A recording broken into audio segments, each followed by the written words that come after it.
ದನಿ ಏನ್ ಮಾಡಕತ್ತು ಪ್ರವೇಶಿ? ನಾ ಬೇವರ್ಸಲ್ರಿ ದನರ ಪರಮೇಶದೇನ್ರಿ.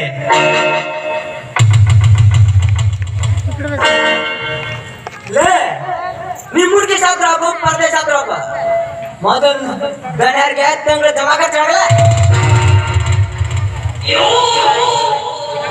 ಸಕರ ಹೊಳಸಣ್ರಿ ಪಾಣ ಹೊಳಸಣ್ರಿ ಜಮಾ ಖರ್ಚು ಒಟ್ಟು ಸೇರಿ ಹೇಳು. ನೀವು ನಿಮ್ದು ಅಟ್ಟ ಹೇಳು ಸಕರ. ಗೋಂಜಾಳ ಕಬ್ಬ ಖರ್ಚು ಲಾಭ ಆಗಿ 5 ಲಕ್ಷ ರೂಪಾಯಿ ಆಗಿದ್ರಿ. ಗೋಂಜಾಳ ಗೋಧಿ ಲಾಭ ಖರ್ಚು ಎಲ್ಲ ತಗದ 5 ಲಕ್ಷ ರೂಪಾಯಿ ಉಳಿದೈತ್ರಿ.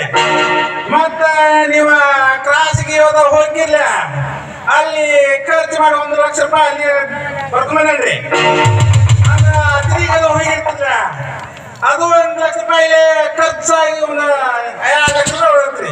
ಒಟ್ಟು 41 ಲಕ್ಷ ರೂಪಾಯಿ ಆಗೈತ್ರಿ. ಗಟ್ಟಿ ತೆರೆ ಅಂದ್ರೆ ನಿನ್ನಂತ ಶೆಟ್ಟಿ ತರನೇ ಇರಬೇಕು.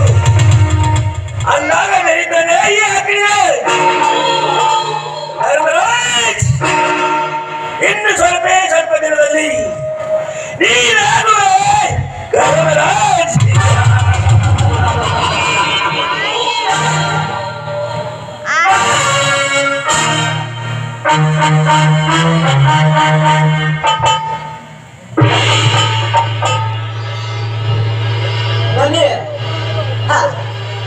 ನಿಮ್ಮ ಈ ಗೆಲುವಿಗೆ ಈ ಜಾನಿ ಯಾವತ್ತಿದ್ರು ಸಾಥ್ ಕೊಟ್ಟೆ ಕೊಡ್ತಾನೆ.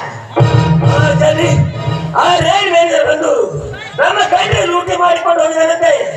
ಅವನು ಎಲ್ಲೇ ಇರಲಿ ಹೇಗೆ ಇರಲಿ ಅವನು ಹಿಡಿದು ತಂದು ಅವನ ವೃತ್ತವನ್ನು ಕೈದು ಇದೇ ಬೆಂಕಿಗೆ ಸುಟ್ಟು ಬಿಡು.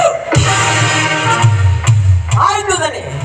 ಸಮುದ್ರದ ತೆರೆಯಂತೆ ರೋಷದಿಂದ ಒಯ್ದಾಡುವ ಈ ಜಾನಿಯ ಕ್ರೋಧಾಗ್ನಿಗೆ ಅವರಿಂದು ಸುಟ್ಟು ಬೂದಿ ಆಗ್ಲೇಬೇಕು. ಶುದ್ಧ ಗರಡಿ ಮನೆಯಲ್ಲಿ ಕುಂಡಿಸಿ ಕಟ್ಟಿದೆ ಮೆಟ್ಟಾಗಿಸಿಕೊಂಡ್ರೆ ನನಗೆ 1000 ಆನೆಗಳು ಬಂದ್ರು ಸರಿ ಆಮೇಲೆ ತಟ್ಟ ಕಟ್ಟಿಸ್ತಾ ಬಿಡಲಾರೆ. ಬರ್ತೀನಿ ದನಿ.